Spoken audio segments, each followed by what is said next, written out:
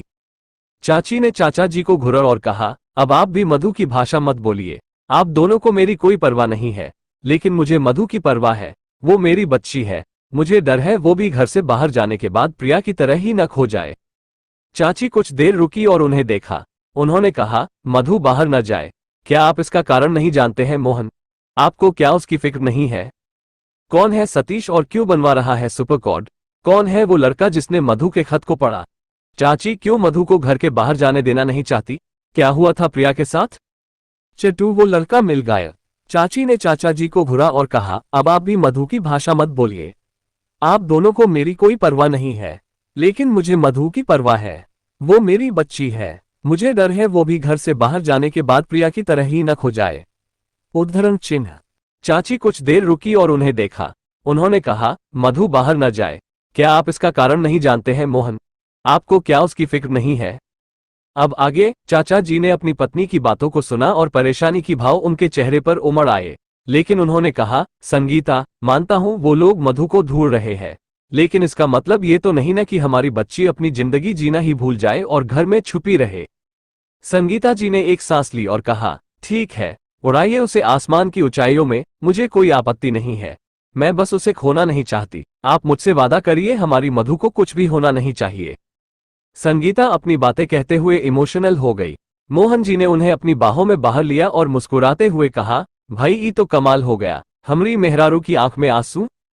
संगीता जी ने अपने पति को घूरा और जोर से हंसने लगी। मोहन जी भी उनके साथ जोर से हंस पड़े।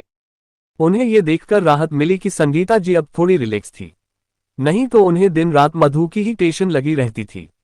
उधर अपने कमरे में मधु अपने बेड पर लेटी हुई थी। उसके दोनों हाथ फोल्ड होकर सर के नीचे थे। उसके दोनों पांव हवा में खिड़की के सहारे लगे हुए थी। उसकी आंखें चांद पर रुकी थी।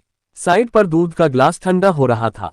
मधु ने उस चांद को निहारते हुए खुद से कहा, कई महीनों के इंतजार के बाद भी मुझे तुमने कोई जवाब नहीं दिया है। हे गंगा मैया, कब मैं उस इंसान से मिलूंगी जो सिर्फ मेरे लिए बना होगा? उद्धरण चिन्ह। मधु की चंचलता कहीं छिप गई थी। ये लड़की जो दुनिया के सामने एक हंसमुख बहुरूपिये का रोल निभा रही थी, वो चंचल, खुश, शैतान, नटखट और पागल थी, लेकिन असल में उसका व्यक्तित्व वो सबसे छुपाकर रखती थी। वो समझदार, बुद्धिमान और भावुक थी। उसने चाचा चाची को कभी नहीं बताया कि वो अंदर से काफी अकेली थी। ये वो लड़की थी जो कुछ सच्चाई अपने तक ही रखे हुए थी। उसने चांद से एक छोटे बच्चे की तरह कहा, चंदा मामा, प्लीज मेरी मम्मा से कहना कि वो जल्दी ही आसमान से मेरे लिए एक राजकुमार भेज दे, जो आसमान की ऊंचाइयों से डरता ना हो, जो कभी कोई बुराई सहन ना करता हो, जिसकी कभी हार ना हो, जो मेरे सभी नखरे उठाने को तैयार हो और जो मुझे बहुत ज्यादा प्यार करने को तैयार हो। प्लीज आप बोल देना ना मेरी मम्मा से। उद्धरण चिन्ह। चांद से बातें करते हुए उसकी कब आंख लग गई उसे पता ही नहीं चला, लेकिन कहीं दूर चांद की रोशनी में एक लड़का सड़क किनारे बैठा हुआ था और वो भी चांद में अपनी अलबेली प्रेमिका को देख रहा था जो उसे एक खत लिखती है। उस लड़के के चेहरे पर एक मुस्कुराहट खिल रही थी और वो बार बार उस खत को पढ़कर मुस्कुराए जा रहा था। उस चांद की रोशनी में उसका चेहरा साफ दिखाई नहीं दे रहा था। जब वो लड़का चांद की रोशनी में बैठा मधु के खत को पढ़ रहा था, ठीक उसी वक्त कुछ दूर पर एक आदमी अपने कार के साथ खड़ा था। वो कार काफी लग्जरियस थी और उस कार का मालिक भी बेहद हैंडसम और डैशिंग लग रहा था। वो बंदा जो कार का मालिक था, उसके हाथ में एक डायमंड रिस्ट वॉच थी जिसकी कीमत लगभग 1 करोड़ की थी। उस हैंडसम आदमी के साथ उसका ड्राइवर भी था। उस ड्राइवर ने उस कार के मालिक से बोला, सर आपसे एक बात पूछूं? उस आदमी ने अपने ड्राइव की तरफ देखा और सर हिलाते हुए सख्ती से बोला, हम। ड्राइव ने सर हिलाया और दूर बैठे लड़के की तरफ देखते हुए अपने मालिक से पूछा, सर पिछले कुछ दिनों से हम रोज इस लड़के पर नजर रखते हैं। नवीन सर ने बताया था कि एक लड़का है जो हमारी कंपनी में हुए घाटे का जिम्मेदार है, तो क्या ये भी लड़का है? हम। उस आदमी ने अपना सर हिला दिया। उसका हम शब्द सुनते ही उसे कंफर्म हो गया कि ये लड़का ही था जो उसके मालिक के कंपनी के नुकसान का जिम्मेदार था। कुछ देर तक तो वो हैंडसम आदमी अपने ड्राइवर के साथ खड़ा रहा, फिर उसने अपने जेब से अपना आईफोन निकाला और किसी को कॉल किया। कुछ देर तक रिंग बजी और कॉल रिसीव हुआ। उधर से किसी ने भारी और सख्त आवाज में बोला, हेलो। इधर से इस हैंडसम आदमी ने भाव शून्य होकर कहा, वो लड़का मिल गया, जल्द से जल्द उससे मिलने की तैयारी करो। ठीक है, ये खबर मैं बड़े साहब को भी दे देता हूँ, उस आदमी ने कहा। लेकिन इधर से इस आईफोन वाले आदमी ने बोला, कोई जरूरत नहीं है बड़े सर को अभी खबर देने की, होगी उन्हें खबर मैं खुद दे दूंगा। अभी तुमसे जितना कहा है उतना करो। ठीक है, उस फोन पर आदमी ने कहा। वो आदमी जो वहां पर खड़ा था वो कोई और नहीं बल्कि वही आदमी था जो सुपर प्लेटिनम कार्ड बनवाने के लिए बैंक गया था। वो आदमी उस लड़के को देखकर मुस्कुरा रहा था और उसके मन में एक विचार भी आया था। शायद ये अमीर आदमी सतीश अपने मालिक को धोखा देकर पैसे हड़पने के चक्कर में उस भोले भाले लड़के को फंसाना चाहता था जो अपनी प्रेमिका के खतों को पढ़ने में बिजी था। वहीं अगली सुबह मधुरिका के कानों में घंटियों का शोर सुनाई दिया। वो बिस्तर पर इधर से उधर करवट बदलते हुए कुनमुनाए और वापस सोने की कोशिश करने लगी, लेकिन ये पूजा की घंटी उसे सोने दे तब न। वो झल्लाती हुई उठी और नीचे आकर चाची को देखने लगी, जो जाने कब से घंटी बजाकर महादेव की पूजा करने में व्यस्त थी। जब उनकी पूजा खत्म हुई तब उन्होंने मधुरिका को वहां देखा। चाची मुस्कुराए और उन्होंने कहा, मधु, यहाँ क्यों खड़ी है तू? मधु ने चिढ़कर कहा, चाची, महादेव भी ध्यानमग्न होते हैं, लेकिन घंटे की आवाज सुनकर वो भी ध्यान से बाहर आ जाते होंगे। उद्धरण चिन्ह। उसने सांस ली और कहा, चाची, सुबह सुबह कौन इतनी तेज घंटियां बजाता है? पूरे बनारस को आप जगाने में क्यों लगी हो? उद्धरण चिन्ह। चाची ने उसकी बात सुनी और हंसने लगी। उन्होंने कहा, पूरे बनारस को नहीं मेरी लाडो, सिर्फ तुझे जगाने के लिए बजाती हूं ये घंटियां। चल अब रेडी होकर आ। उद्धरण चिन्ह। मधु ने चाची की बात सुनी और मुंह बनाकर वहां से चली गई। आखिर उसे कॉलेज भी तो जाना था। मधु अपने कमरे में गई और स्नान करके आ गई। उसने हल्के नीले रंग की अनारकली पहन रखी थी, कान में छोटे सिल्वर झुमके और हाथ में घड़ी। बाल आधा घुले और बंधे हुए थे। मधु बहुत ही प्यारी लग रही थी। जल्दी ही मधु तैयार हो गई और वो नीचे आए। उसने कहा, चाची, मैं जा रही हूँ, पहले मैं घाट पर जाऊंगी और उसके बाद कॉलेज चली जाऊंगी। उद्धरण चिन्ह। चाची ने जब ये सुना तो उन्होंने सर हिलाया। उन्होंने कहा, लेकिन बेटा, तुम्हें घाट क्यों जाना है? तुम सीधा कॉलेज ही चली जाना। मधु ने ना में सर हिलाया और चाची का हाथ थाम लिया। उसने कहा, चाची, आप इतना डरती क्यों है? मैं सही से कॉलेज पहुंच जाऊंगी, अब मैं जाऊं। चाची ने सर हिलाया और उसे वहां से जाने की इजाजत दे दी। मधु अपने एक नए खत के साथ गंगा घाट के किनारे पर थी। उसने सीढ़ियों पर खड़े हुए गंगा की बहती धाराओं को देखा और फिर अपने हाथ में पड़े उस बोतल को जिसमें उसने एक खत डाला था। उसने मन में कहा, हे गंगा मैया, मेरी उम्मीदों को आप मत तोड़ना। उद्धरण चिन्ह। इतना कहने के साथ ही मधु ने अपने साथ लाए बोतल को पानी में उछाल दिया और खुश हो गई। वो वहां से पीछे मुड़ी और वहां से जाने वाली थी, तभी उसकी नजर सीढ़ियों पर एक किनारे एक आदमी पर पड़ी। जब उस आदमी ने उसे अपनी ओर देखते हुए देखा तो जल्दी से वो अपने आसपास जाते हुए लोगों में छिप गया। मधु को ये अजीब लगा, लेकिन उसने इस पर ध्यान नहीं दिया। वहीं जब वो बोतल पानी में छपाक के साथ गिरी तो पानी की धाराओं में डूबे किसी हाथ ने उस बोतल को अपने कब्जे में कर लिया। जब मधु सीढ़ियों को चढ़ती हुई ऊपर जा रही थी, तभी घाट पर खड़े कुछ लफंगे लड़कों ने मधु पर तंज कसे। मधु ने एक लड़के की आवाज सुनी जो अपने दोस्त से कह रहा था, अरे मुन्ना भैया, अपनी हीरोइन को तो देख लो, देखो कैसे नजर छुपा के भाग रही है। उद्धरण चिन्ह।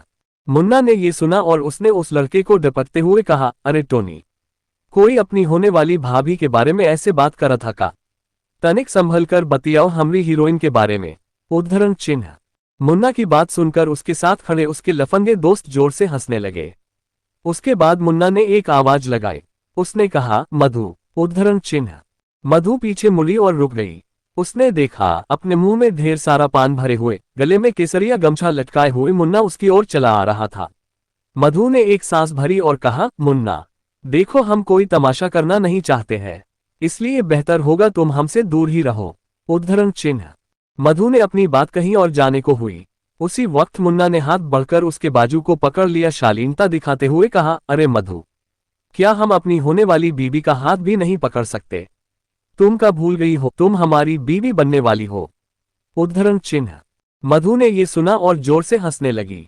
मुन्ना का मुंह उसे देखकर गुस्से से भर गया। उसने कहा, हंस क्यों रही हो? उद्धरण चिन्ह। मधु ने अपना पेट पकड़ा और हंसते हुए कहा, मुन्ना, हम हंसे नहीं तो क्या करें? तुमसे किसने कह दिया कि हम तुमसे शादी करेंगे? हम बचपन में तुमसे हंसकर बात क्या कर लिए, तुम तो खुद को हमारा पति ही समझ लिए हो। देखो, हम बता देते हैं, हम तुम्हें अपना दोस्त मानते थे, लेकिन अब जब तुम इन हरकतों पर उतर आए हो तो हम तुम्हें अपनी दोस्ती के काबिल भी नहीं मानते। उद्धरण चिन्ह। मधु ने अपनी बात खेम की और बिना मुन्ना की ओर देखे वहां से चली गई। मुन्ना का मूड ऑफ हो गया था। उसने जाते हुए मधु को देखा और पीछे से ही चिल्लाकर मधु से कहा, मधु, हम तुमसे बचपन से ही प्यार करते हैं। तुम चाहो या ना चाहो हम तुम्हें अपनी हीरोइन बनाकर ही रहेंगे। उसने गुस्से से अपने उन दोस्तों को देखा जो उस पर हंस रहे थे। असल में मुन्ना और मधु का घर एक ही गली में था और दोनों बचपन के दोस्त थे। बचपन में दोनों साथ खेलते पढ़ते हुए बड़े हुए थे, लेकिन इंटर पढ़ने के बाद मुन्ना ने पढ़ाई छोड़ दी थी और मधु अब भी अपनी पढ़ाई कर रही थी और इस साल ग्रेजुएशन सेकेंड ईयर में थी। मुन्ना मधु को बचपन से ही चाहता था, लेकिन मधु ने कभी भी मुन्ना को उस नज़र से नहीं देखा था। मधु तो उसे तलाश रही थी जो उसके लिए कहीं तो था इस दुनिया में। अजब मुन्ना ने पहली दफा मधु को अपने दिल की बात बताई थी, तब मधु को हैरानी भी हुई और दुख भी हुआ था। वो उसे अच्छा दोस्त मानती थी लेकिन प्यार नहीं करती थी और इस कारण दोनों में दूरियां आने लगी। लेकिन मुन्ना अभी भी जिद पर था कि वो एक दिन मधु को अपनी दुल्हन जरूर बनाएगा। मुन्ना मधु को दूर जाते हुए देखता रहा और मधु वहां से चली गई। वो जब अपने कॉलेज में गई तब उसने वहां पर भीड़ देखी। कॉलेज कैंपस में एक होर्डिंग लगी थी जिसमें ये लिखा गया था कि जल्दी ही बनारस के टॉप 3 कॉलेजों के बीच एक कंपटीशन रखा जाएगा, जिसमें स्पोर्ट्स, ड्रामा और डांस के क्राइटेरिया को शामिल किया गया था। होर्डिंग से सटे हुए ही एक मंच तैयार किया गया था जिस पर कॉलेज के कुछ प्रोफेसर वहां पर अपने स्टाफ के साथ थे। कॉलेज में कला और संस्कृति विभाग के प्रोफेसर मिस्टर प्रभास रायचंद, जो स्टूडेंट्स के चहेते प्रोफेसर थे, वो वहीं मंच पर उपस्थित थे।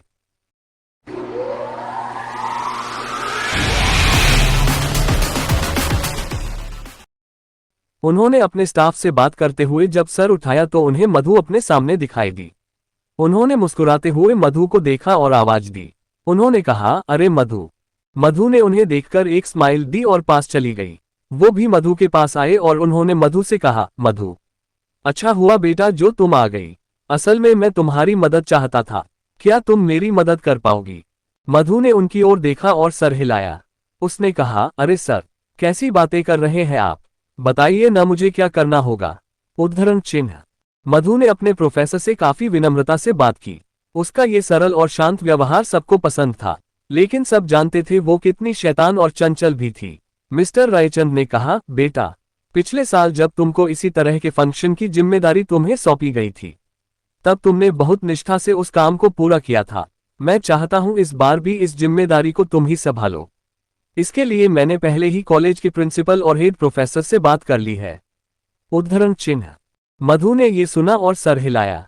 उसने कहा, सर, मैं पूरी कोशिश करूंगी कि आपको या किसी को भी मुझसे कोई शिकायत का मौका ना मिले। उद्धरण चिन्ह। मिस्टर रायचंद ने उसकी बात सुनी और वो मुस्कुरा दिए। असल में उन्हें मधु के ऊपर भरोसा था। ये लड़की सिर्फ शैतान और चंचल, सरल और शांत ही नहीं थी, बल्कि वो काफी समझदार और होशियारी से काम लेने वाली लड़की थी। जरूरत पड़ने पर वो चूहा और शेरनी दोनों ही बन सकती थी। वो जंगल के राजा की तरह अपने आप में ताकतवर और शालीन थी। क्या मुन्ना सच में मधु को अपनी दुल्हन बनाएगा? क्या मधु कभी मुन्ना का प्यार स्वीकार कर पाएगी? क्या मधु अपनी जिम्मेदारियों को निभा पाएगी? कौन था वो आदमी जिसने मधु पर नजर रखी थी?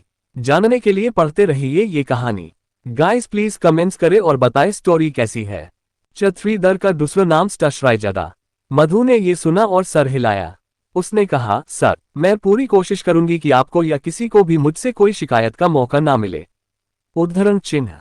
मिस्टर रायचंद ने उसकी बात सुनी और वो मुस्कुरा दिए।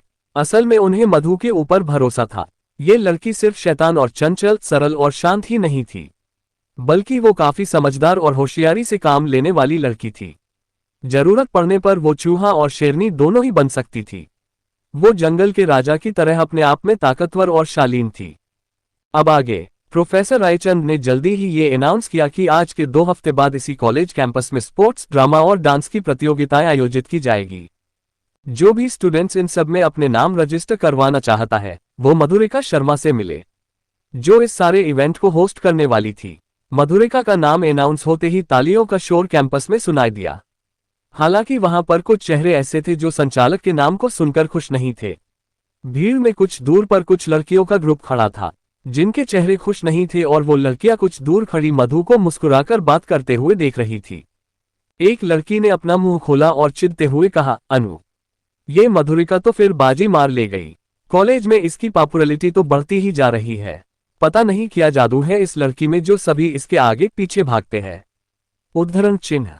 अनु, जो मधु को अपना सबसे बड़ा दुश्मन समझती थी, वो गुस्से में उस लड़की को घूरने लगी। उसने अपना पैर पटका और चिढ़ते हुए कहा, कोई खास बात नहीं है उसमें, वो बस एक स्लट है और इसीलिए उसकी दुकान चलती है। उद्धरण चिन्ह। अनु उसे भद्दे शब्द कह रही थी। हालांकि मधु को इस बारे में कोई जानकारी नहीं थी। वो चलते हुए अनु के पास आए और वो मुस्कुरा रही थी। उसने कहा, हाय अनु। उद्धरण चिन्ह। अनु ने भौहें तानकर मधु को देखा।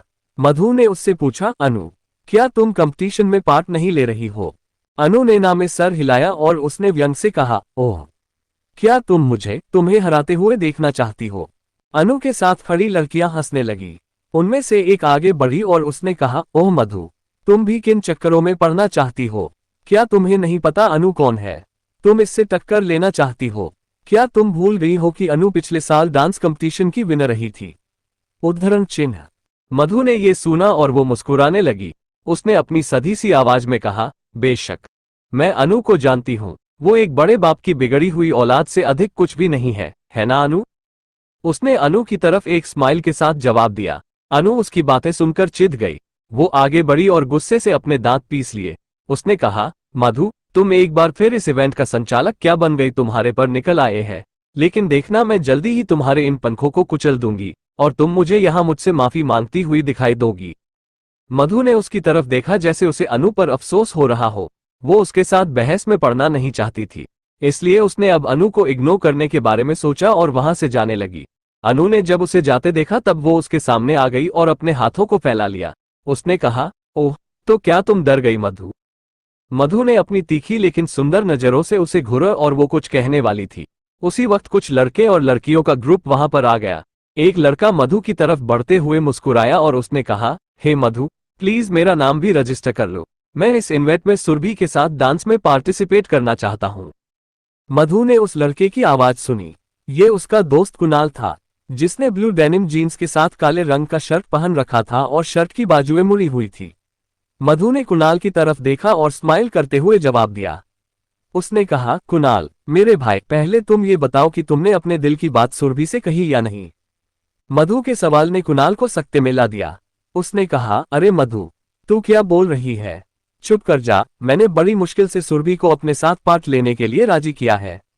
अगर उसे पता चला मैं उसे लाइक करता हूँ तो ना जाने वो क्या करेगी।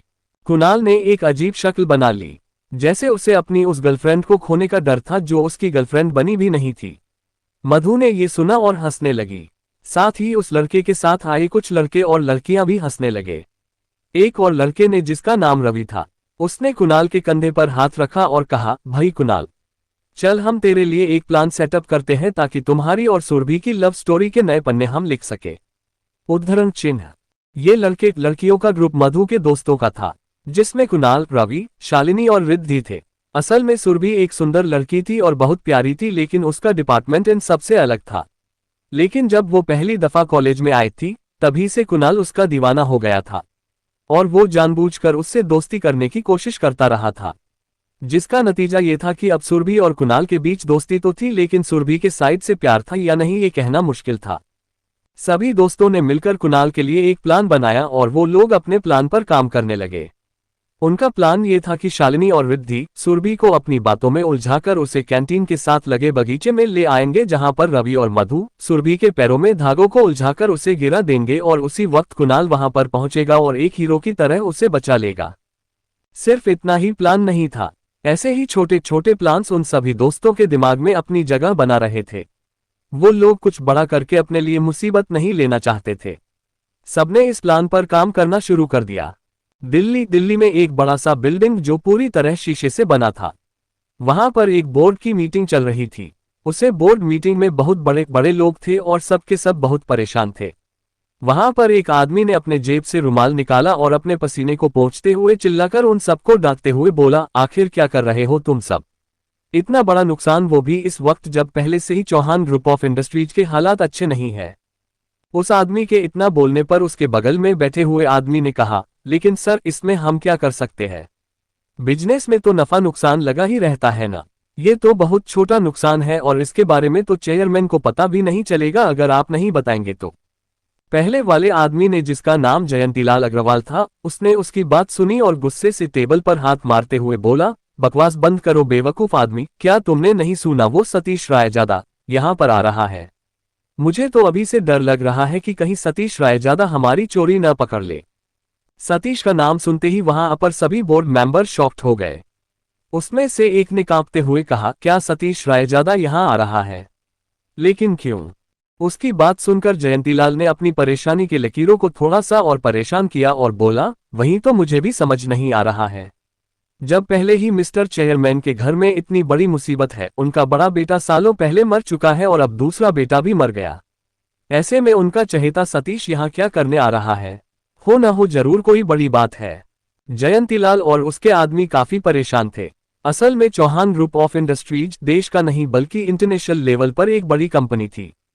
एक आम आदमी अपने जीवन में जितनी चीजें इस्तेमाल कर सकता था और एक अमीर आदमी जितनी महंगी चीजें खरीद सकता था, वो सब के सब product Chauhan group of company में बनाई जाती थी। इस कंपनी के मल्टीपल शाखाएं, होटल्स, रेस्टोरेंट्स और हेरिटेज थे। हर इंडस्ट्रीज में चौहान ग्रुप का बड़ा नाम था, लेकिन इस वक्त चौहान ग्रुप के चेयरमैन पर बहुत बड़ी मुसीबत थी और वो थी उनके पोते की मौत। सभी बोर्ड मेंबर सतीश के आने से डरे हुए थे। वहीं बनारस में वो लोग जल्दी ही सुबह की अपनी पहली क्लास में आ गए। कुणाल, शालिनी और मधु क्लास में आ गए थे, जबकि रिद्धि और रवि अलग सब्जेक्ट के साथ अलग क्लास के लिए चले गए थे। प्रोफेसर अभी क्लास में नहीं आए थे, इसलिए मधु क्लास में आए और उसने देखा पीछे की सीट खाली थी। वो वहां जाकर बैठ गई। वो जहां बैठी थी उसके जस्ट बगल में एक लड़का बैठा था। उसने एक ग्रे कलर की ढीली पैंट के साथ एक ढीली सफेद शर्ट जो काफी चमकदार थी उसको पहना हुआ था। उसकी आंखों पर मोटे लेकिन गोल चश्मे थे। वो थोड़ा सिकुड़कर बैठा हुआ था और उसकी आंखें उसके सामने खुली किताब पर गड़ी हुई थी। ये लड़का क्लास में सबसे अलग था। मधु इस लड़के को पिछले 1 साल से देखती आ रही थी। वो लड़का हमेशा ऐसे ही अजीब कपड़ों में रहा करता था। उसके कुछ गिने चुने दोस्त थे और कुछ ही उससे कोई बात करते थे। मधु इस लड़के का नाम नहीं जानती थी। वो बस उसे तब से देख रही थी जब वो इस कॉलेज में पढ़ने आई थी। उसने भी उसी साल एडमिशन लिया था और उसकी 2 क्लास मधु के साथ ही लगती थी। मधु ने उसकी ओर देखा और मुस्कुराए। वो आज पहली दफा इस लड़के के पास बैठी थी। उसने सोचा क्यों ना इस लड़के से बात की जाए, ये कितना भोला दिखता है। इतना सोचते हुए मधु ने उससे कहा, हाय। उद्धरण चिन्ह। उस लड़के ने मधु की प्यारी सी आवाज सुनी और वो हैरान हो गया। उसने अपना सर उठाया और अपने चारों तरफ देखा। उसे लगा जरूर ही मधु उसके आसपास किसी से बात कर रही होगी, लेकिन उसके आसपास वो किसी से बात नहीं कर रही थी। मधु की कजरारी आंखें तो उस लड़के पर टिकी हुई थी। उस लड़के ने थोड़ा रुककर अपनी गर्दन को साफ किया और अपनी उंगली को इशारों में घुमाकर मधु से पूछा कि क्या वो उससे ही बात कर रही थी। मधु ने उसके इशारों को समझ लिया और कहा, क्या हुआ? तुम कुछ बोल क्यों नहीं रहे हो? मैं तुमसे ही बात कर रही हूं। उद्धरण चिन्ह। इतना सुनने के बाद वो लड़का मुस्कुराया और उसने उसी ओर देखकर अपनी आवाज में कहा, वो एक चुगली। मुझे लगा कि तुम किसी और से बात कर रही होगी। भला मुझसे यहाँ कोई बात क्यों ही करेगा? उद्धरण चिन्ह। मधु ने उसकी बात सुनी और वो समझ नहीं पाई कि उस लड़के ने ऐसा क्यों कहा। मधु ने उसे कहा, क्यों, क्या बुराई है तुम में? तुमसे कोई बात क्यों नहीं करेगा? मधु उसकी इस बात एक मतलब नहीं समझ पा रही थी। मधु का दिल साफ था। वो बनारस शहर के सबसे अमीर खानदान की लाडली बेटी थी, लेकिन ना तो उसे पैसों का घमंड था और ना उसे अपनी खूबसूरती का।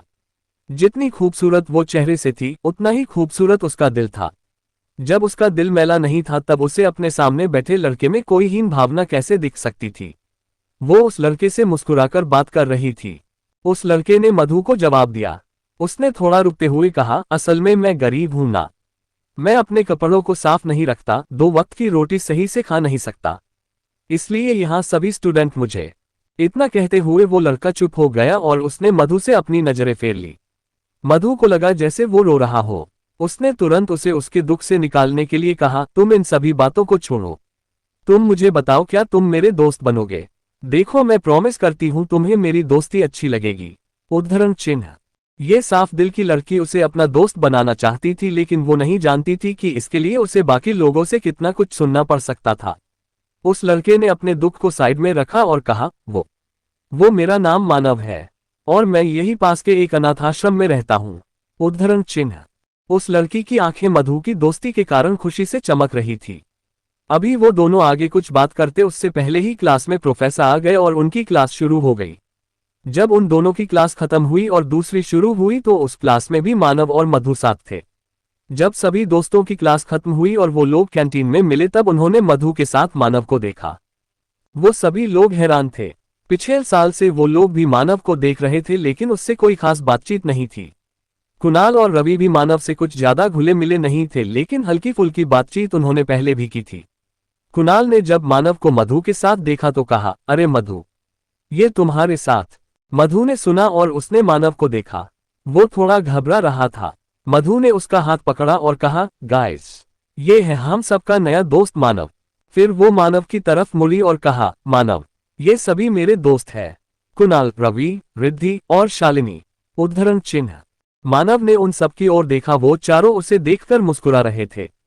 कुणाल ने आगे बढ़कर मानव का स्वागत किया और कहा, अरे भाई मानव, इधर आओ और गले मिलो यार।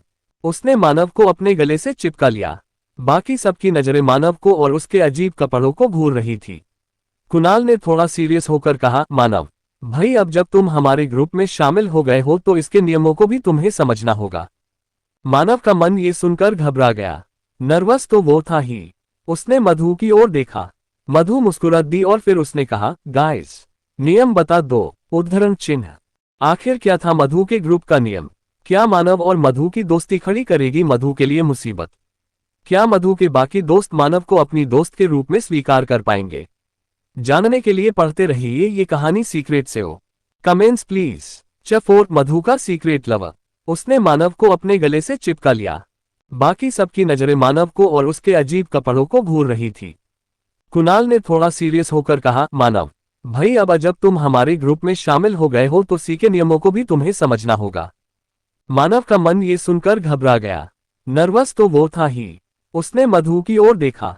मधु मुस्कुरा दी और फिर उसने कहा, गाइस, नियम बता दो। अब आगे कुणाल ने मानव के कंधे पर हाथ रखा और कहा, देखो भाई मानव, हमारे ग्रुप का पहला नियम है कि इसमें शामिल होने के बाद तुमसे जो कहा जाएगा वो तुम करोगे। और दूसरा नियम है तुम अपना मुंह नहीं खोलोगे। और तीसरा नियम है अपनी नजरें हम सबसे झुकाकर रखोगे। मानव ने उसकी इन बातों को सुना और उसे लगा जैसे वो किसी दलदल में फंस गया है। उसने नजर उठाए और उन चारों को देखा जो उसे घूर रहे थे और ये सभी बातें मानने के लिए कह रहे थे। मानव को लगा मानो वो यहीं पर हताश हो जाएगा।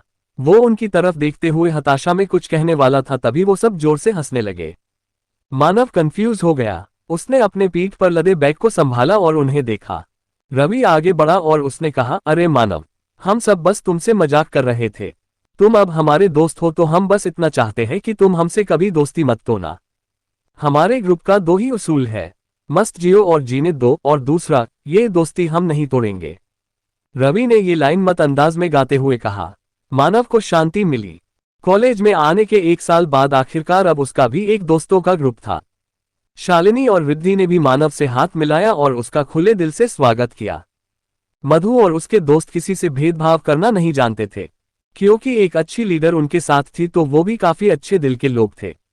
आखिरकार जब उन लोगों का परिचय हो गया तब रवि ने कहा, चलो यार, हम सब अब कुछ खा लेते हैं, पेट में चूहे भागने लगे हैं। शालिनी ने कहा, हाँ, मुझे भी जोरों की भूख लगी है। वो लोग कैंटीन में खाने के लिए एक टेबल पर बैठ गए। बीच में टेबल थी और दोनों ओर लकड़ी के बने लंबे बेंच। मधु, मानव, शालिनी एक साथ बैठ गए, जबकि दूसरी ओर रिद्धि, कुणाल और रवि बैठ गए। उन सब ने अपने पसंद का स्नैक्स ऑर्डर किया और वहीं बैठ गए। अभी उन सबका स्नैक्स आने वाला था, उससे पहले ही वहां पर कुछ लड़के आए। वो लोग एक और टेबल पर बैठ गए। उनमें से एक लड़के ने अपना हाथ उठाया और कहा, अरे छोटू, चल हमारा नाश्ता दे दे। इतना कहने के बाद उस लड़के ने अपने दोस्तों से बात करना शुरू कर दिया। तभी एक लड़के ने उस लड़के से कहा, मयंक भाई, जरा उधर देखो, मधु किस लड़के के साथ बैठी है। मयंक ने जब अपने दोस्त की बात सुनी तब उसने पीछे पलट कर देखा। उसकी त्योरियां चढ़ गई। मधु एक चश्मिश लड़के के साथ बैठी हुई हंसकर बातें किए जा रही थी। मयंक का पारा चढ़ गया। वो अपनी जगह से उठा और जाकर मधु के टेबल के पास खड़ा हो गया।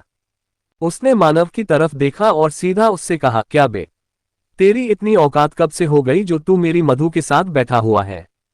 मयंक ने मानव के गिरेबान को पकड़ लिया। मानव हड़बड़ा गया। मधु और उसके दोस्त ये देखकर गुस्सा हो गए। कुणाल ने कहा, मयंक, ये क्या बदतमीजी है, उसे छोड़ दो, वो हमारा दोस्त है। मयंक ने रवि और कुणाल को देखा और हंसने लगा।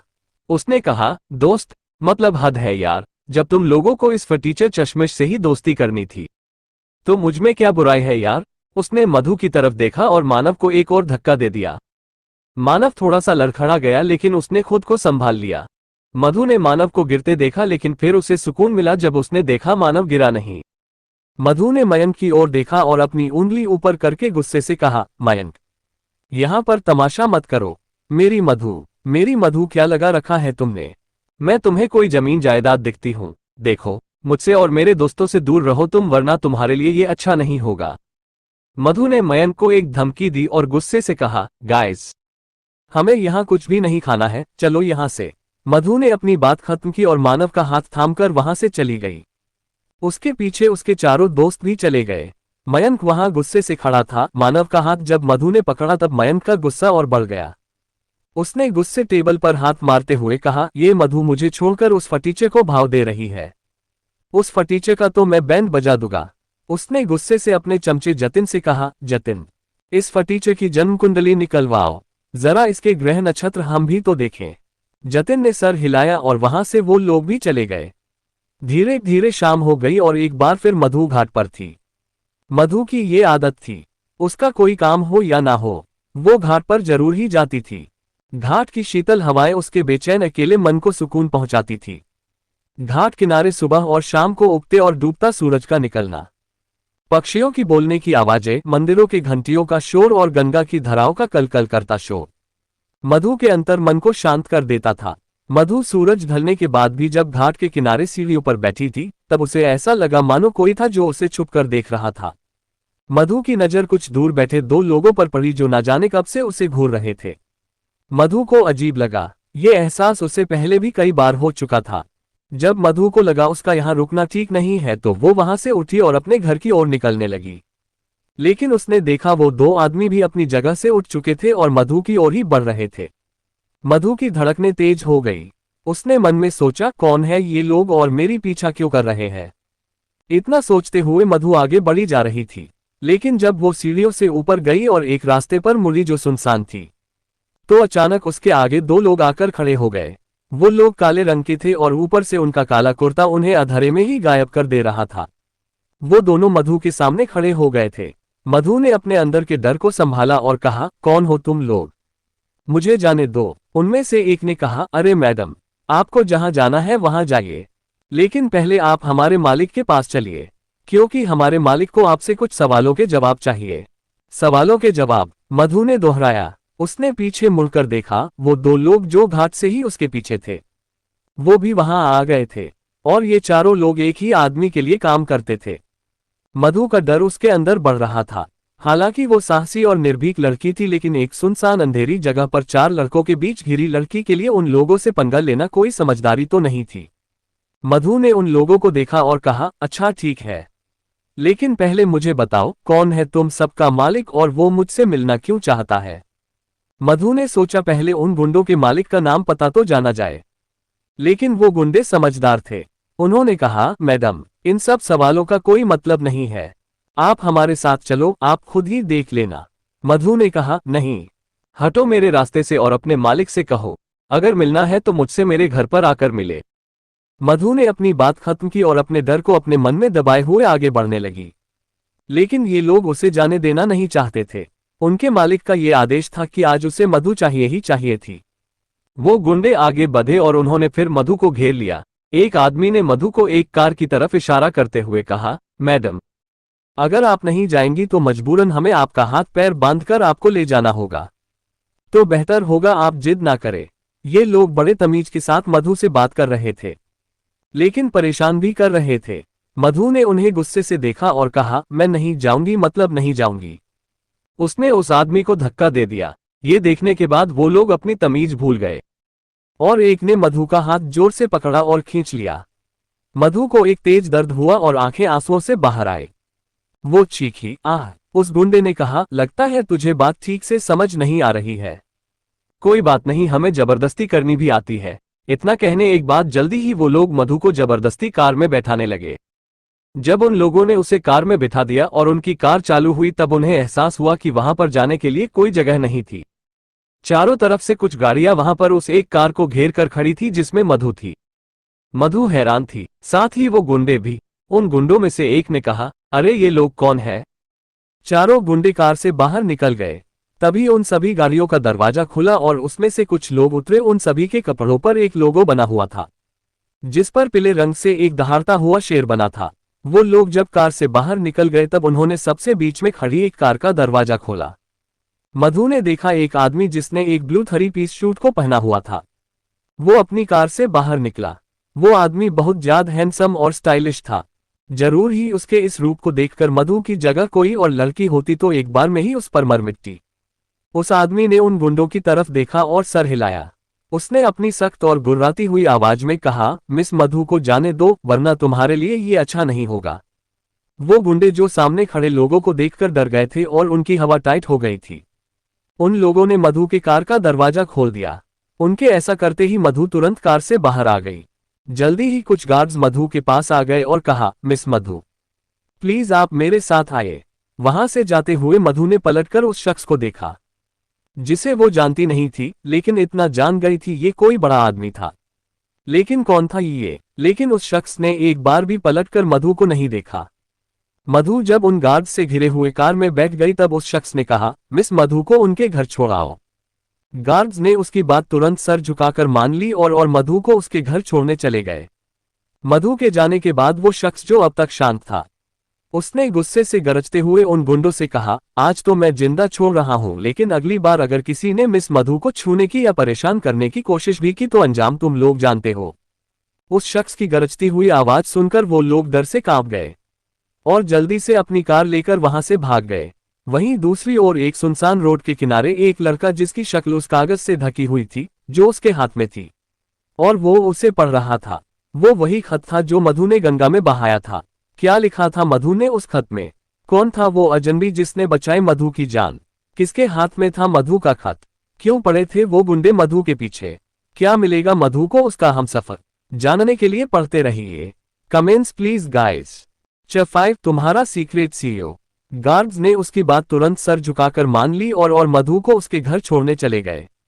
मधु के जाने के बाद वो शख्स जो अब तक शांत था, उसने गुस्से से गरजते हुए उन गुंडों से कहा, आज तो मैं जिंदा छोड़ रहा हूं, लेकिन अगली बार अगर किसी ने मिस मधु को छूने की या परेशान करने की कोशिश भी की तो अंजाम तुम लोग जानते हो। उस शख्स की गरजती हुई आवाज सुनकर वो लोग डर से कांप गए और जल्दी से अपनी कार लेकर वहां से भाग गए। वहीं दूसरी ओर एक सुनसान रोड के किनारे एक लड़का, जिसकी शक्ल उस कागज से ढकी हुई थी जो उसके हाथ में थी, और वो उसे पढ़ रहा था। वो वही खत था जो मधु ने गंगा में बहाया था। अब आगे उस लड़के ने उस खत को खोला और पढ़ना शुरू किया। ना, मेरी आंखों का धोखा नहीं था ये। मैंने सच में तुम्हें अपनी ख्वाब में देखा था। 2 गहरी काली स्याह सी आंखें जो मुझे देख रही थी। उन आंखों में मुझे बेशुमार प्यार दिखाई दिया। ये वही 2 आंखें हैं ना जो मैं सालों से देखती आ रही हूं। तुम हमेशा इन 2 जोड़ी आंखों के साथ मेरे ख्वाब में आते हो। उन आंखों के बीच एक लंबा लाल चंदन का तिलक तुम्हारे माथे की शोभा को और निखार देता है। लेकिन जब मैं आंखें खोलती हूं तुम बस एक ख्वाब बनकर मेरी आंखों में ही समा जाते हो। मैं सोचती हूं क्या इन 2 जोड़ी आंखों का प्यार मैं कभी अपनी जागती आंखों से देख पाऊंगी या नहीं। खैर, अगर तुम मेरा ये खत पढ़ रहे होंगे तो मैं तुमसे बस तुम्हारे आने की प्रार्थना करूंगी। तुम्हारी प्रियतमा। उस लड़के ने इस खत को पढ़ा और ना चाहते हुए भी उसके चेहरे पर एक मुस्कुराहट खिल गई। उस लड़के की जो मुस्कुराहट थी वो इतनी सुंदर थी, अगर कोई लड़की देखती तो एक बार में ही उसकी दीवानी हो जाती। उसने खुद से मुस्कुराते हुए उस लास्ट में लिखे 2 अक्षरों को दोहराया, तुम्हारी प्रियतमा। उधर मधु को आखिरकार उन लोगों ने सुरक्षित उसके घर ड्रॉप कर दिया। मधु के मन में बस एक ही सवाल चल रहा था, कौन थे वो लोग जो मधु को कहीं ले जाने आए थे, और कौन था वो जिसने उसे बचाया ही नहीं बल्कि सुरक्षित घर भी भिजवा दिया। उन दोनों से ही मधु का क्या कनेक्शन था। जब धीमे कदमों से चलते हुए मधु घर में आई तब चाची ने उसे देखा। वो अचानक खुश हो गई और उन्होंने कहा, मधु बेटा आज आने में इतनी देर हो गई। चाची की आवाज से मधु सोच से बाहर आ गई। वो सभी चीजों को दरकिनार कर मुस्कुराने लगी। उसने कहा, चाची असल में कॉलेज में एक इवेंट होने वाला है और इस बार भी उस इवेंट का संचालक मुझे बनाया गया है, इसलिए मेरे पास आजकल कुछ काम अधिक है। चाची ने सुना तो खुश हो गई। उन्होंने कहा, अरे ये तो बहुत अच्छी बात है। तुम ऐसे ही मेहनत करती रहो, तभी तो एक बड़ी बिजनेस वुमेन बनोगी।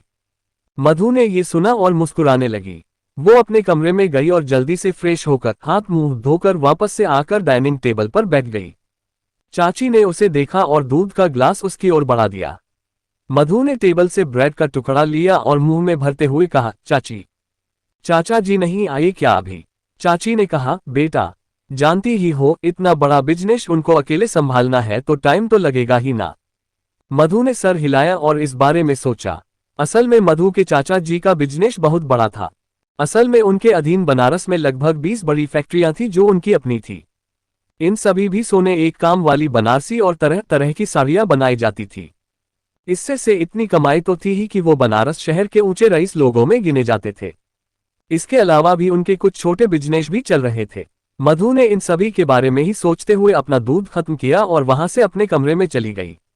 मधु अपने कमरे में आई और दिन भर उसके साथ क्या हुआ इस बारे में सोचने लगी। आज उसकी मुलाकात मानव से हुई थी। वो बेचारा सा दिखने वाला लड़का जिसे कॉलेज में सब फटीचे बुला रहे थे। वो जाने क्यों लेकिन मधु की आंखों में कहीं ठहर सा गया था। मधु फिर से अपने बेड पर थी और उसके पैर दीवार के सहारे ऊपर की ओर लगे हुए और आंखें चांद पर टिकी हुई थी। वो खुद के दिल को समझाने लगी और चांद की ओर देखकर सवाल किया। उसने कहा, कहाँ हो तुम? मधु के दिल की पुकार किसी और के दिल पर दस्तक दे रही थी। वहीं खत वाला लड़का अपने हाथों में मधु का खत लिए अपनी खिड़की पर खड़ा था और चांद को ही देख रहा था। उसने खुद से ही एक जवाब दिया। उसने कहा, तुम्हारे दिल में। मधु ने अगला सवाल किया। उसकी आंखें नम हो गई थी। उसने कहा, कभी मिलोगे मुझसे? उस लड़के की आवाज रुंध गई थी। उसने कहा, हाँ जब तुम कहो। मधु फिर बुदबुदाई। उसने कहा, कितना प्यार करते होंगे मुझसे? उस लड़के ने कहा, जिसकी कोई सीमा नहीं है, मैं उतना ही प्यार तुमसे करता हूं। दोनों अपनी अपनी खिड़की से चांद देख रहे थे। ऐसा लग रहा था जैसे उन दोनों के सवाल और जवाब चांद ही दे रहा था। मधु अनजान थी उस अजनबी से, लेकिन वो अजनबी अनजान नहीं था मधु से। चांद से बात करते हुए आखिर मधु की आंख लग गई और वो नींद की आगोश में समा गई। लेकिन वो लड़का जो मधु के खत को लेकर उसे चुम रहा था उसकी आंखें नम थी। वो लड़का अपनी जगह से उठा और उसने अपने कमरे की अलमारी खोली। उस लड़के ने अलमारी से एक बॉक्स निकाला। ये देखने में काफी गंदा था, जैसे किसी मिट्टी का हो। उस बॉक्स को लेकर वो लड़का कमरे में रखे स्टडी टेबल के पास आया और उसने अपने कमरे की लाइट्स ऑन कर दी। और अब उसका चेहरा साफ दिखाई दे रहा था। ये मानव था, वही फटीचर लड़का जिसे ना कपड़े पहनने का ढंग था और ना ही उसके पास पैसे थे। लेकिन ये सच था कि वो मधु से बेशुमार प्यार करता था। उसने जब मधु को पहली दफा देखा था तब से ही वो मधु से प्यार करने लगा था। लेकिन भला मधु उससे प्यार क्यों करने लगती? मधु सुंदर थी, दिल की साफ थी और दयालु थी। साथ ही वो एक बड़े बाप की लड़की थी, जिसका इस बनारस शहर में अपना अलग ही रौब था। ऐसे में भला मानव कैसे मधु को अपने दिल की बात बता पाता? वो तो एक अनाथाश्रम में रहने वाला लड़का था जो अलग अलग जगहों पर पार्ट टाइम जॉब करके अपना खर्चा निकालता था। मानव ने उस बॉक्स को खोला और जो खत उसे आज मिला था उसे उस बॉक्स में डाल दिया। पूरा का पूरा बॉक्स ही मधु के खतों से भरा पड़ा था। मानव ने जब मधु के खत को बॉक्स में रख लिया तब उसने अपने मोटे चश्मे को संभाला और अपना एक छोटा सा फोन अपनी जेब से निकाला। उसने एक नंबर डायल किया और रिंग जाने का इंतजार किया। जब कुछ देर तक रिंग बजने के बाद फोन रिसीव नहीं हुआ तब मानव को थोड़ी सी चिढ़ हुई। उसने एक बार फिर नंबर को ट्राई किया। 2 रिंग जाने के बाद ही उधर से एक लड़के ने कहा, हाँ भाई बोल। उस लड़के की आवाज सुनने के बाद मानव की आंखें चमक गई। उसने कहा, रामू तुम फोन क्यों नहीं उठा रहे थे? उस लड़के ने उधर से कहा, वो मैं कुछ काम। वो अपनी बात पूरी करता उससे पहले ही उसकी बात काट दी और कहा, अच्छा ठीक है। ठीक है, ये बताओ क्या मधु ने इस समय में भी कोई खत पानी में बहाया था? मेरा मतलब रात में। उस लड़के ने मानव की बात सुनी और सर हिलाया। उसने कहा, नहीं, मधु शाम को घाट पर आई तो थी लेकिन उसने कोई खत नहीं डाला। वो कुछ देर बैठी रही फिर चली गई। लेकिन भाई तुम चिंता मत करो, मैं हमेशा घाट पर ही रहता हूं और तुम्हारी मधु पर नजर भी रखता हूं। अगर वो खत लाएगी तो तुझे मैं दे दूंगा। मानव ने उस लड़के की बात सुनी और मुस्कुरा दिया। उसकी चिढ़ कहीं गायब हो गई। उसने कहा, रामू तुम वहां हो इसलिए तो मुझे मधु का खत मिल पता है। वो लड़का रामू खुश हो गया। उसने चहकते हुए कहा, अरे राम मनोहर के होते हुए उसके भाई को दुख उठाना पड़े हो ही नहीं सकता। अब तुम्हारा भाई नाविक है तो कुछ तो फायदा तुम्हें होना ही चाहिए। मानव ने मुस्कुराकर सर हिलाया और कहा, ठीक है फिर सो जा और मैं भी अब सोने जाता हूं। राम मनोहर ने फोन रख दिया। इधर मानव की आंखों में नींद नहीं थी। उसे आज दिन भर मधु के साथ बिताए पल याद आ रहे थे। उसका कोमल मन मधु को याद करके खुश हो रहा था। मानव धम्म से अपने कमरे में बेड पर गिर गया, जिससे एक चरमराने की आवाज आए और ऊपर सीलन वाली छत को देखते हुए मधु की यादों को याद करने लगा। उसने कुछ सोचा और स्टडी टेबल पर एक कागज और पेन लेकर बैठ गया। कुछ देर तक उसने उस पेन को अपने दांतों के बीच दबाए रखा और कुछ सोचता रहा। फिर उसने लिखना शुरू किया, प्रियतमा, तुमने कई खत पानी में बहाए हैं। कुछ मुझ तक पहुंच गए और कुछ को शायद मंजिल ही ना मिली हो। तुम हमेशा अपने ख्वाबों की बातें मुझे खतों में लिखती हो, जिनमें दो जोड़ी काली स्याह सी आंखें तुम्हें दिखाई देती है। तो आज जब मैं पहली दफा तुम्हें एक जवाब लिख रहा हूं, तो मैं इस बारे में सोच रहा हूं, क्या वो दो जोड़ी आंखें मेरी ही है। तुम्हारा खत पढ़ने के बाद एक बार फिर आज घंटों मैंने आईने के सामने बिताए हैं, क्योंकि मैं अपनी आंखों में झांककर वो गहराई देखना चाहता था जो शायद तुम अपने ख्वाब वाली आंखों में देखती होंगी। प्रियतमा, अब जब एक खेल जो तुमने शुरू किया है, ये खतों का खेल, तो मैं चाहता हूं तुम ही इसे खत्म भी करो। मैं हमेशा मौजूद हूं तुम्हारे आसपास एक गुमनाम अजनबी बनकर। अगर तुम ढूंढ पाओ मुझे तो मैं सदा के लिए तुम्हारा हूं। तुम्हारा सीक्रेट सीईओ। मानव ने इतना लिखा और उस सीक्रेट सीईओ के नाम के पास एक छोटा सा हॉट शेफ बना दिया। मानव ने जानबूझकर सीक्रेट सीईओ लिखा ताकि मधु को शक ना हो कि ये मानव ही है। वो हल्के से मुस्कुराया और उसने खुद से कहा, मधुरिका शर्मा, मैं तुम्हारे ही पास हूं। इतना कहने के बाद उसने वो खत अपने कॉलेज बैग में रखा और सो गया। आखिर वो खत अगली सुबह मधु तक पहुंचाने भी तो थे। जब अगली सुबह हुई तब सूरज की किरणें मानव के कमरे में पड़ रही थी। वो कमरा सूरज की रोशनी से चमक रहा था, लेकिन वहां की चीजें बहुत पुरानी थी। उस कमरे में एक कोने में स्टडी टेबल थी, जिस पर कुछ किताबें रखी हुई थी। एक कोने में एक अलमारी थी, जिसे खोने या बंद करने पर वो चरमराने की आवाज करती थी। एक कोने में कपड़ों की रस्सी थी, जिस पर मानव अपने कपड़ों को रखा करता था। सूरज की किरणों की वजह से मानव की नींद खुली और वो उठ गया। जब वो बाहर निकला तो वहां सुबह की ताजगी में ढेर सारे बच्चे खेलते हुए और मस्ती करते हुए दिखाई दिए। मानव ने अपने मोटे चश्मे को पहना, अपन इशरत की बाजुओं को फोल्ड किया और अपने ढीले पैंट को उसने कमर से पकड़ा और ऊपर करके सेट किया। वो मुस्कुराते हुए आगे बढ़ा और तभी उसे किसी ने पुकारा, मानव बेटा। मानव पीछे मुड़ा और उसने देखा अनाथाश्रम के संचालक किशोर मिश्रा जी उसे अपनी तरफ हाथों के इशारों से बुला रहे थे। मानव ने अपनी ढीले पैंट को फिर से अपनी कमर पर चढ़ाया और किशोर जी के पास गया। उसने देखा कुछ लोग वहां पर किशोर जी से बहस करने पर उतारू थे। किशोर जी ने मानव से कहा, मानव बेटा, ये लोग कह रहे हैं कि इस अनाथाश्रम की जमीन लीगल नहीं है और हमने इस पर कब्जा किया हुआ है। जब मानव ने ये सुना तो उसका चेहरा परेशानियों से घिर गया। उसके माथे पर जो लकीरें उसकी गरीबी ने खींच रखे थे वो और बढ़ गई। क्या होगा जब मधु को मिलेगा मानव का खत? क्या मधु ढूंढेगी एक गुमनाम अजनबी को? क्या होगा जब उसे पता चलेगा कि वो सीक्रेट सीईओ जिसे वो खत लिखती है वो उसके ही कॉलेज का एक गरीब फटीचर लड़का है? जानने के लिए पढ़ते रहिए। Comments please. 6 मलिक सारे काले धंधे करता है। मानव पीछे मुड़ा और उसने देखा अनाथाश्रम के संचालक किशोर मिश्रा जी उसे अपनी तरफ हाथों के इशारों से बुला रहे थे। मानव ने अपनी ढीले पैंट को फिर से अपनी कमर पर चढ़ाया और किशोर जी के पास गया। उसने देखा कुछ लोग वहां पर किशोर जी से बहस करने पर उतारू थे। किशोर जी ने मानव से कहा, मानव बेटा, ये लोग कह रहे हैं कि इस अनाथाश्रम की जमीन लीगल नहीं है और हमने इस पर कब्जा किया हुआ है। जब मानव ने ये सुना तो उसका चेहरा परेशानियों से घिर गया। उसके माथे पर जो लकीरें उसकी गरीबी ने खींच रखे थे वो और बढ़ गई। अब आगे मानव ने उन लोगों की ओर देखा। वो 4 लोग थे जो बड़े और हटे कट्टे थे। वो उसको देखकर एक शैतान की तरह मुस्कुरा रहे थे। मानव ने थोड़ी हिम्मत की और कहा, देखिए भाई साहब, ये जमीन सालों से इसी अनाथाश्रम की रही है। फिर भी अगर ये जमीन आपको चाहिए तो इसी जमीन के मालिक के अभिमन्यु सिंह के पास जाइए। मानव ने बड़ी मुश्किल से अपनी बात कही। मानव की बातों को सुनने के बाद वो चारों लोग हंसने लगे। उनमें से एक आदमी जिसका नाम कर्मा था, वो आगे आया और उसने मानव को कंधे से थोड़ा धक्का देते हुए कहा, देखो भाइयों, अब एक फटीचर भी हमसे जुबान लड़ाएगा। भाई, आजकल तो कोई इज्जत ही नहीं रह गई है। उसके इतना कहते ही वो चारों हंसने लगे। किशोर चाचा ने जब उन गुंडों को देखा तो उन्होंने मानव के कान में कहा, मानव बेटा, जाने दो, इस मामले को अभिमन्यु सर ही संभाल लेंगे।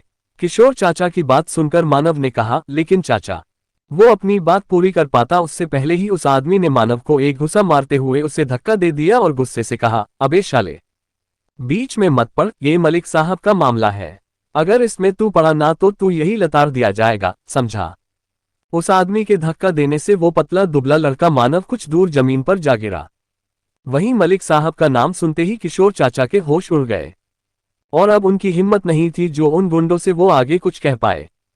किशोर चाचा तुरंत आगे आ गए और उन गुंडों के सामने हाथ जोड़ते हुए कहा, भाई, ये बच्चा है, इसे माफ कर दो, मैं ये अनाथाश्रम खाली करवा दूंगा, प्लीज इसे माफ कर दो। किशोर चाचा की बात सुनकर कर्मा ने कहा, चल बुढ़े, कम से कम तू तो समझदार निकला। इस साले को समझा कि कर्मा भाई कौन है। किशोर चाचा ने कहा, हाँ भाई, मैं समझा दूंगा। किशोर चाचा के इस तरह हाथ जोड़कर बात करने के बाद कर्मा के साथ उसके साथी भी हंसने लगे। कर्मा ने कहा, अभी तो मैं जा रहा हूं, लेकिन दो में ये जगह खाली नहीं की ना तो तू जानता ही है आगे तेरा और तेरे इस अनाथाश्रम की लड़कियों का क्या हाल होगा। जी कर्मा भाई, मैं खाली कर दूंगा, किशोर जी ने कहा। उसके बाद कर्मा ने एक नजर मानव पर डाली और वो वहां से चला गया। उसके साथ उसके साथी भी चले गए। उनके जाने के बाद मानव अपनी जगह से उठा। उसने कहा, चाचा, आपने मुझे रोक क्यों लिया? मैं उनसे बात करने वाला था ना। मानव ने देखा उनके चेहरे पर परेशानियों के भाव थे। किशोर चाचा ने उसे देखा और कहा, मानव बेटा, ये लोग कोई छोटे मोटे लोग नहीं है। मलिक साहब का रौब पूरे बनारस में और इसके आस पास के इलाकों में चलता है। वो आदमी नहीं है, दानव है, दानव। लोगों का मर्डर करना, लड़कियों के साथ अयाशी करना और खून करना धंधा है उसका। सभी 2 नंबर के काम करता है वो। हमारी भलाई इसी में है कि हम इस जगह को खाली कर दे। वो दोनों लोग आपस में बात कर रहे थे, तभी एक लड़की वहां पर आ गई। नुआ जूनियर हॉर्लिक्स रे अछि डीएचए जहा दिए एक्टिव ब्रेन आउ प्रोटीन जहा द्वारा हुए उच्चता वृद्धि कारण जेबे पोषण पूरा हेबो तेबे तो ग्रोथ पूरा हेबो। All new junior Horlicks.